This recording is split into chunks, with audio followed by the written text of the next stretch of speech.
morning, everybody, and welcome back to The Walk. Today is Thursday, November 27th, and a happy Thanksgiving to everybody out there. I hope that you get some wonderful time with family and some rest as you go through the holiday. Today we're talking about the pomegranate, which is a part of the priestly ephod. And the Hebrew word for pomegranate is ramon, and it's spelled R-I-M-M-O-W-N in the English. What I found is that it means pomegranate. I mean, plain and simple, it just means pomegranate. And I was like, okay, Lord, why did you lead me to this study? Why do you have me looking at what a pomegranate is? So when I looked at the lexicon, it was a little interesting. It said anything that is high or lifted up. And immediately that old praise song is going through my head. You are high and lifted up, shining like the light of your glory. You know, I'm not a very good singer, but that song is immediately going in my head. And it's making me think that that pomegranate is also representing Christ. And it can be, another part of the lexicon said that it can be lifting up through a prolific amount of offspring. So it can also mean a lot of fertility. So then I started to look at the letters, the Hebrew letters that make up pomegranate. And the first one was mem, which is one that we looked at just the other day. And it's a picture of waves or water.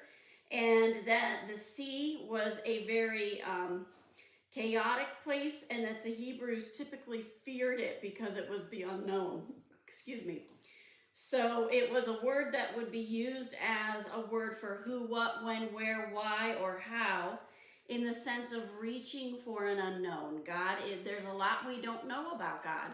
God revealed a lot about himself in his holy word, but there's still a lot we don't know. Now the other letter is resh, and that is the picture of the head of a man. Its meanings can be the head as well as the chief, the beginning, or the first. So this could mean alpha and be like the beginning of the alphabet. It could mean that the person that's on top of everything. And again, that would be pointing to the Messiah. So then I dug a little deeper and I asked, I just Googled, what is the meaning of pomegranate in the Bible? And when I got to gotquestions.org, I found some really interesting information. So first of all, a pomegranate is a very easy fruit to find in the land of Israel. The tree or shrub has green, glossy leaves and beautiful flowers, and it produces a very red fruit. And then when you cut it up and you eat the inside, it's kind of sweet to a tart taste, but it has a lot of nutrition in it. It has a lot of nutrients that our bodies need in order to be healthy. They are mentioned for the priestly garments, which we already know, but later on in the Bible, we're going to see that brass pomegranates, were designed prominently in Solomon's temple. In 1 Kings 7:20, it says, on the capitals of both pillars, just above the rounded projection next to the network, were the 200 pomegranates in rows encircling each capital. These ornate pomegranate sculptures were part of the plunder that was carried off to Babylon.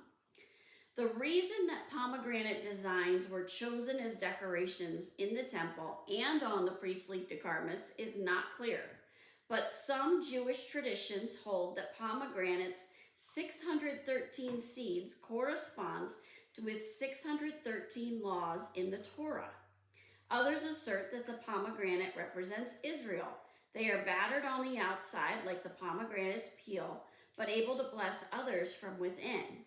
God does give us insight into his reason for using some pomegranates symbolically, but we know that everything he does, God does not give us insight, but we know everything he does has a purpose.